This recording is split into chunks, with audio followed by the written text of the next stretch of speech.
few words from Seneca on the importance of virtue in the Oxford World Classics edition of some of his writings, and specifically we're in De Vita Beata on the Happy Life. In this edition, we're now on page 97. Seneca says, "But if a man forms an alliance between virtue and pleasure, and one that is not even equal, he dulls whatever strength the one good has by the weakness of the other, and sends under the yoke that freedom which stays invincible, only so long as it finds nothing more valuable than itself."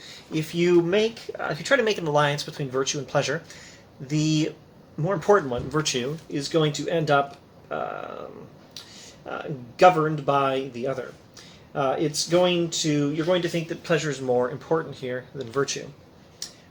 And virtue, at least according to your understanding of it, begins to need fortune. He says, "For it begins to need fortune, and there's no greater servitude than this."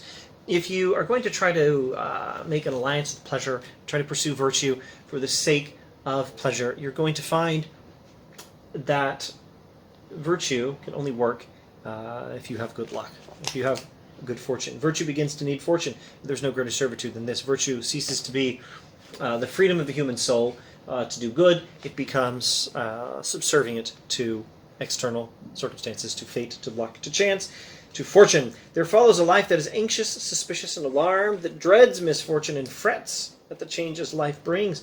You are not giving virtue a solid and unshaken foundation, but are inviting her to stand on a place that has no stability. But what is as unstable as waiting for fortune to strike?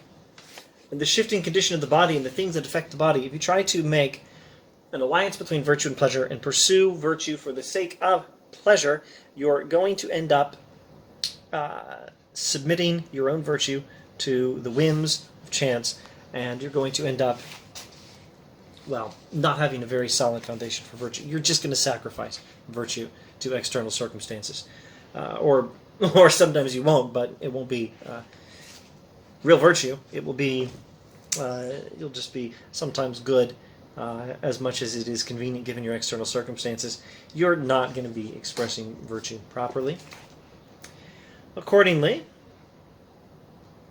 let the highest good ascend to a place from which no power can drag it down, where there can be no access for pain or hope or fear, or for anything which can diminish the authority of the highest good. Recognize the greatest good, and let it be recognized as the greatest good. Let it be the highest thing in your life. Let the highest good be the highest thing in your life. Recognize it, treat it as such, but only virtue is able to make the ascent to that place. Only virtue can be treated as the highest good and can stand above all other things. Only virtue can stand above all other things because, all other things are subservient to the whims of fortune. Virtue alone is independent of fortune and is able to occupy the place of the highest good. And it is the highest good. It should be recognized as such. Etc., etc. True happiness, therefore, resides in virtue.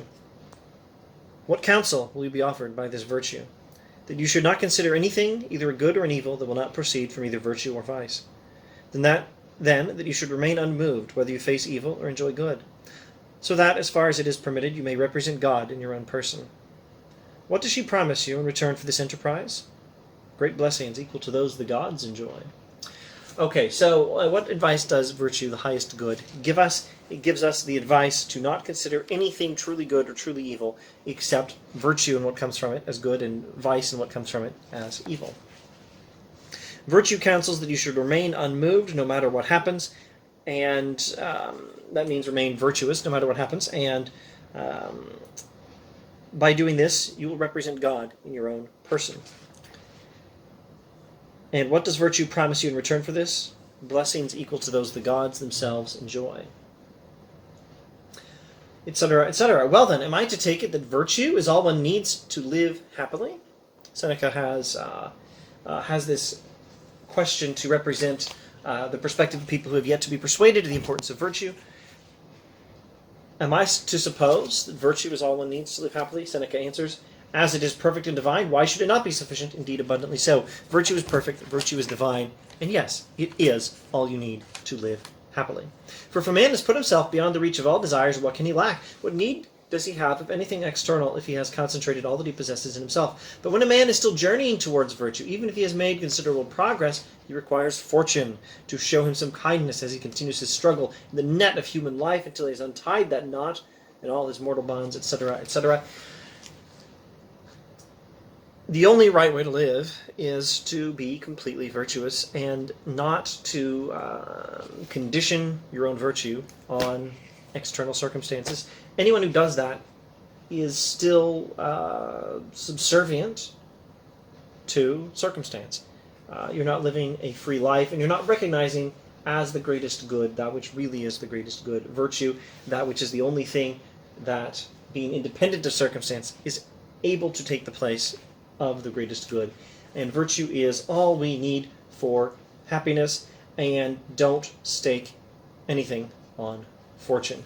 Now, those of you who have any familiarity with Boethius will perhaps recognize the connections to Boethius' Consolation of Philosophy. If you're not familiar, The Consolation is a highly recommended book. Seneca is just one of the sources it draws from, and there are some introductions to it here and there on this channel. Anyway, thanks for watching. I expect we'll do more Seneca next week.